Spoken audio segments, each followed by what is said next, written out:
ভাই দোস্ত বুজুর্গ আসসালামু আলাইকুম।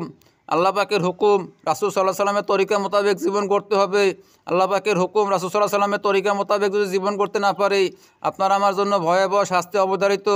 অতএব ওই শাস্তি সহ্য করার মতো ক্ষমতা পৃথিবীর কোনো মানুষের নাই। কারণ আল্লাহ সুবহানাহু ওয়া তাআলা মানব এবং জিন জাতিকে পাঠাইছে শুধুমাত্র তার ইবাদত করার জন্য।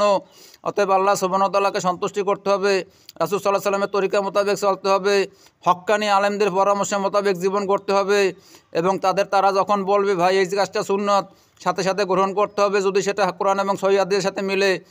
এবং অন্য ধর্মের মতো গোলামি করা যাবে না। গোলামি করা কিন্তু বড় অন্যায়।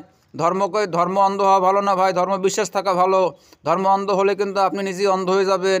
ধর্মের প্রতি বিশ্বাস রাখতে হবে এবং কোরআন এবং সুন্নাহ মোতাবেক জীবন করতে হবে। কোরআন এবং সুন্নাহ মোতাবেক যদি জীবন করতে পারেন, ইনশাআল্লাহ ইহকালও শান্তি, পরকালও মুক্তি। আল্লাহ সুবহানাহু ওয়া তাআলা আপনাকে আমাকে নাজাত দান করবে, এই আশা করে আজকের মতো বিদায়। আসসালামু আলাইকুম।